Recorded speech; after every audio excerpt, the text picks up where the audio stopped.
10 fragrances that lived up to the hype. Hi everyone, I'm Julio from Scented Moments channel, where I'll help you to discover the amazing world of perfumery. So in this video I have a few fragrances that lived up to the hype in my view.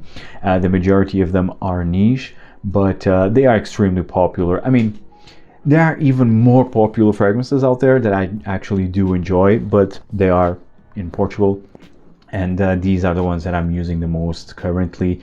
And of course there are some other even more popular fragrances that I really don't care about, but I already talked about them in previous videos. So let's now talk about these beautiful fragrances here in no specific order. The first fragrance, this is from House of Frederic Malle, Portrait of a Lady. And this is a masterpiece. I mean, this is the best rose patchouli out there, and one of the best rose fragrances also. So this has raspberry, this has spices like cumin, this has a rose, of course, a heavy dose of rose with patchouli. It's to die for. Absolutely love this one. Now this is, I mean, I purchased this one already a long time ago. I mean, I would say back in 2019, I would say maybe 2019, definitely before COVID. So I already have this one for a while now, but it's not like the vintage version, but I love this one. This is elegant but very thick and dense perfume, very special perfume. Very unique. I mean, this was released in 2011, and this is the type of fragrance that really marked a decade in my view. It's a masterpiece by Dominique Ropion, and since the release of Portrait of a Lady, a lot of fragrances try to copy this type of scent DNA, but this is still the best in this genre. Portrait of a Lady by Frederic Malle. Really, it's that type of fragrance that everyone should have, but because it's expensive, just at least everyone should try at least once in their lifetime. So again, Portrait of a Lady by Frederic Malle. The next fragrance, this is from House of Xerjoff, and Xerjoff has a lot of hyped fragrances that I actually do love, but yes, unfortunately the majority of them are back in Lisbon still, but I brought this one with me because I absolutely love it, and it is Italica. I love Italica to bits, really. This is a delicious gourmand fragrance, vanilla with almonds. It has this also milky lactonic feeling to it, and it's so damn good. It's a bit licoricey, almondy, milky lactonic, vanilla. Love this one. This is really delicious, so good, so yummy. This is a gourmand lover's dream come true, really. Love this one. Not for everyone, not a lot of people like this one, but if you love vanilla, you love your gourmand fragrances, definitely do check this one out. And for me, this one really deserves all the hype, is Xerjoff Italica. The next fragrance, this is from House of Atelier des Ors, Lune Féline, and this is the eau de parfum. I would love to have the extrait also. So this one is a vanilla musky fragrance, and first of all, I love this bottle with the gold flakes inside. I mean, this can be a bit tacky for some, but I actually do like it. But this is a delicious fragrance, again, like one of the best vanilla fragrances in my opinion. Very sensual. Oh, it's so damn good. Natural smelling vanilla, I would say, with musk. Like the musk really adds more depth and adds like an animalic nuance into it. This is far from being your typical sweet, pretty vanilla, far from it. And that's why I love it. And the extrait is even more thicker and fuller, really. And Lune Féline, it's hyped. I mean, I think it was more hyped than it's now, but still, I think it's still a fragrance that it's very well praised, and for a reason. It's really one of the best vanillas out there. It's Lune Féline by Atelier des Ors. The next fragrance, next one. No, I mean, I've been talking about this one in a lot of videos lately, and because I really love this one. And I really like Marc-Antoine Barrois house. I mean, I love the B6A3, although I still do not have it. I love Insalod. although more challenging, I would say. And I'm very curious to try the new Atelier, which I think it's more of a deviation of what Marc-Antoine Barrois has been done until now, and also created by Canton Biche. So yes, I'm very curious to try Atelier. And I'm also a fan of the Extrait of B6A3, not a fan of Ganymede Extrait though. I think it's a bit redundant, to be honest. But yes, I mean, but Ganymede, in the end, it's the most hyped, the most well-known fragrance from Marc-Antoine Barrois, and it's a fragrance that put Marc-Antoine Barrois in a map. And it's so unique and so appealing at the same time. So this is it has osmanthus, so it has these peachy floral qualities, like yellow floral quality with saffron violet leaves, so it gives this spicy, leathery, mineral ozonic effect, bit musky also. Absolutely love this one. This simply works. And of course you have here the Akigala wood, which is a very used by Canton Biche. Some people call Canton Biche the Mr. Akigala wood, at least here in the community, which I find it hilarious. But yes, Canton Biche is definitely the perfumeur of the moment. He has been quite busy lately, also for Maison Crivelli. But yes, he did a masterpiece with Ganymede. It is what it is. It's hyped, and in this case for a reason. Check this one out if you have yet to. Great performance, Ganymede by Marc-Antoine Barrois. The next fragrance, this is from House of Maison Francis Kurkdjian, and this is a hyped brand in the end. You have a lot of fragrances that are hyped, especially Baccarat Rouge 540, which I really don't care for, although the Eau de Parfum I do prefer and do enjoy more the Extrait version, but this one that I will talk about, it's hyped, not as hyped as Baccarat Rouge, but still hyped. And I love it. It is Grand Soir, and you see how much I already wore it. Grand Soir, and it's a beautiful amber, and so simple, such a simple but yet cozy, sensual, alluring amber. Grand Soir, and I have great connection, emotional connection with this perfume. This was also one of my first niche fragrances that I tried, which was Love at First Sniff back then. My fiance back then, she also loved this one, and to this day it's also one of her favorites. And every time we are going out, like having a date, we wear this one. So it's like, this is for me the perfect romantic date night type of scent. And this is all about benzoin. Like, this has a benzoin, delicious vanillic resonance benzoin with labdanum, and it's beautiful. This is so fluffy. It's like you are touching the clouds. It's how this feels to me. I mean, so good. And it's, for me, one of the best ambers out there. Absolutely love Grand Soir. Still, I would say that Absolu pour le Soir is the masterpiece of Francis Kurkdjian, which I very fortunate to have, but I still have it back in Lisbon. But Absolu pour le Soir, I would say that it's the masterpiece of Francis Kurkdjian for his own brand. But this one is a great, very good creation from Francis Kurkdjian. Grand Soir, amazing amber perfume. The next fragrance, this is actually a designer. It's a cheapie, especially in the online discounters, from the house of Montblanc, Montblanc Explorer. And this is hyped. I mean, I don't know if this is as hyped as it once was when this was first released, but this is still very popular, I would say. And especially for the price, this is a no-brainer. Very versatile fragrance. I have good performance.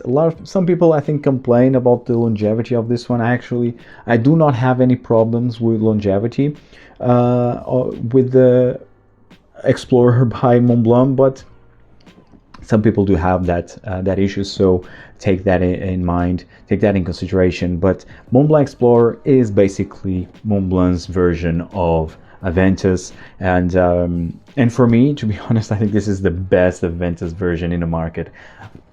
Sure, you have like the Middle Eastern brands, like the clone brands out there, the Armafs, even Al Haramain, which I love Al Haramain. Actually, I already had some great collaborations with them, and to be honest, Al Haramain, yes, they have a lot of inspired by fragrances, but they also have unique fragrances in their portfolio. High quality ones, I would say. I think Al Haramain is in a different league when compared to the Latafas, the Armafs, and all other brands out there. But that's just my opinion. But yeah, so you have those brands being pushed to the max within the fragrance YouTube fragrance community, and this one, Montblanc, the Explorer, it's a bit overshadowed by those clones of Aventus, but I would say that this, in terms of quality, it's still the best in my opinion. That's, again, just my opinion. This is currently more Aventus than Aventus is nowadays. Yeah, it's fantastic. I mean, this bergamot, smoky, musky bergamot that wants to interpret it like a pineapple accord with the smoke, with musk. I mean, it's really well done. And actually, I think this is only fair because Creed has a fragrance that it's inspired by, or at least it's similar to fragrance from Montblanc, which is, so Creed has Original Santal, which is quite similar to Montblanc's Individual, which the Montblanc one was released before that, so before Original Santal. So yeah, now this is like years later, Montblanc replied with their version of Aventus, basically. But yeah, it's really good. I really like this one. This is that type of fragrance. It's a no-brainer type of scent. Super versatile, very appealing, good performance, at least on my skin. So yes, I think this really deserves the hype, especially for the price. Montblanc Explorer. The next two fragrances that I have here, both from the house of Tom Ford, another brand that it's incredibly hyped. It's a hyped brand, although it's been a while, to be honest, since they released like a true hype fragrance, meaning that they have been releasing so many fragrances, but all of them are quite forgettable. I mean, they do get a lot of attention when they are first released, but then they are simply forgotten because they are not. It's not fragrances that will make a mark. It's not a fragrance that it will be groundbreaking, which in the beginning, in the past, it's what Tom Ford was all about. It was about breaking the boundaries and being more unique and more like a rebellious, and because with that spirit, they created true masterpieces. And these two are some of them, and this one is Tobacco Vanille, and the other one is Ombre Leather, now in the signature collection. So yes, I mean, Tom Ford used to be a fantastic brand. Nowadays, I think it's just the naming, the name of Tom Ford, that it's hyped, but now their new fragrances are not. I mean, a lot of people, everyone, I would say, including myself, I'm very curious to try a bit, I'll not say hyped, but with the medium to low expectations, but still I'm very curious to try them. A lot of people talk about the Tom Ford fragrances when they're first released, but then forgotten. They just fell into this oblivion of fragrance oblivion that really then no one cares about, because also Tom Ford fragrances prices are outrageous, really, and are really not worth the price. So also that's another factor to take in consideration. But these two fragrances, although extremely expensive, but they are hyped for a reason. Tobacco Vanille is one of the originals from Tom Ford when they released the private blend back in 2007. And Tobacco Vanille, it's a groundbreaking release. I mean, there is before and after Tobacco Vanille in the sweet tobacco genre. And this is still one of my all-time favorite sweet tobacco fragrances. So it's dried fruits, a bit of honey, vanillic tobacco, and a bit spicy as well. Love this one. And then you have Ombre Leather, which was before Ombre Leather 16. It was released in 2016, part of the private blend. They discontinued and now relaunched this one like a few years ago, part of the signature collection. And they now also have the parfum version, which I know a few of you already asked me to try it, or asked me if I already tried it. I did. Didn't impress me that much actually, but I need to revisit it because I tried the parfum version already a while ago, so I need really to revisit the parfum version. But I absolutely love the original Ombre leather, and this is another parfum. This is basically a more elegant, more tame version of Tuscan leather, and it's beautiful. This has jasmine leather. This really smells like you are inside of a brand new car with leather interior, exactly like that. With it has raspberry, although raspberry is not featured as an official note, but you definitely get like a red berry fruitiness with jasmine and this black leather. It's beautiful. Absolutely love it. Love this one. It's a beautiful scent. Great leathers, one of the best leather fragrances in the market. So it's Tom Ford's Ombre leather. Really deserves the hype. And the last two fragrances that I have here, both from the house of Amouage. And Amouage is also a brand that has a lot of hyped fragrances. For a reason, Amouage is also one of my all-time favorite niche brands. And these two are Jubilation XXV and Royal Tobacco. Yeah, these two fragrances really get a lot of attention, but so is Interlude, so is now the Extrait versions of Interlude, the Reflection Man and the Reflection 45. So I mean, Amouage really has quite a few fragrances that are hyped for a reason. I'm not a fan of Jubilation 40, and it's not like a hype beast. Yes, you have a lot of people praising it, but you also have a lot of people who are not a fan, just like me. So yes, I mean, it's divisive. It's definitely a divisive perfume, Jubilation 40. And I definitely do prefer Jubilation 25, the original. So these two fragrances really deserve all the hype and some more. Jubilation 25, the masterpiece of Bertrand Duchaufour, and one of the best creations, if not the best creation. I would say that this is my favorite from Amouage, and you can see, I mean, that it's already in this bottle. Amouage Jubilation 25. It's all about blackberry, very juicy, fruity blackberry with honey, with oud, with myrrh, popanax, myrrh. I mean, and of course frankincense, spices. This is such a beautiful scent, and I always say this: if gold would have a perfume smell, it would be like Jubilation 25. And then you have Royal Tobacco, which is a beautiful tobacco scent, but it's much more than that. This one has a lot of layers. This started off like very licoricey, very green, like galbanum, licorice, anise, frankincense, huge dose of frankincense, and then just after that you start to get more from the heart to the dry down is when you start to get the tobacco, and actually more into the dry down it's more of an ashy tobacco. Man, absolutely love this one. It's very complex perfume, that it's not just tobacco. These two fragrances, fantastic creations by Amouage.